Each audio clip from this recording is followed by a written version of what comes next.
ଭାରତର ପ୍ରମୁଖ ଉଚ୍ଚଶିକ୍ଷା ସଂସ୍ଥାନ ଏବଂ ସେଗୁଡ଼ିକରେ ନାମଲେଖା ପାଇଁ ହେଉଥିବା ଜାତୀୟ ସ୍ତରର ପ୍ରବେଶିକା ପରୀକ୍ଷା ଓ ଯୁକ୍ତ 2 ପରେ ଇଞ୍ଜିନିୟରିଂ, ମେଡିକାଲ କିମ୍ବା ବୈଜ୍ଞାନିକ ଗବେଷଣା କ୍ଷେତ୍ରକୁ ଯିବା ପାଇଁ ପ୍ରମୁଖ ପ୍ରବେଶିକା ପରୀକ୍ଷାମାନଙ୍କରେ ବାଲେଶ୍ୱର ସହରର ଆଦ୍ୟାଶା ପାଣିଗ୍ରାହୀ ସଫଳତା ହାସଲ କରିଛନ୍ତି।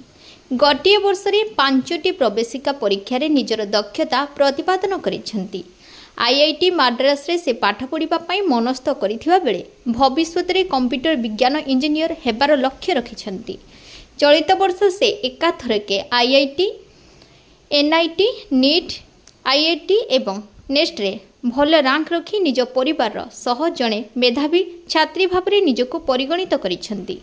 ବାଲେଶ୍ୱର ଏକ ଘରୋଇ ସ୍କୁଲରୁ 10ମ ଶ୍ରେଣୀ ଉତ୍ତୀର୍ଣ୍ଣ ହେବା ପରେ ସେ ରାଜସ୍ଥାନ କୋଟାରେ ପାଠ ପଢ଼ିଥିଲେ। ସେଠାକାର ପ୍ରବେଶ ଏବଂ ପାଠପଢ଼ା ଶୈଳୀ ତାଙ୍କୁ ବେଶ୍ ଭଲ ଲାଗିଥିଲା।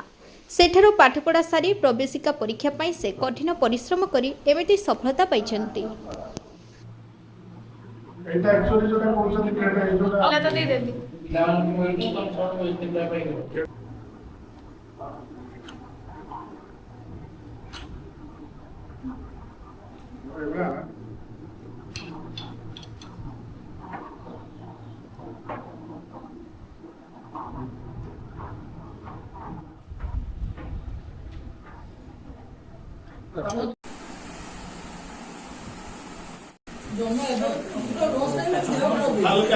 खराब जिन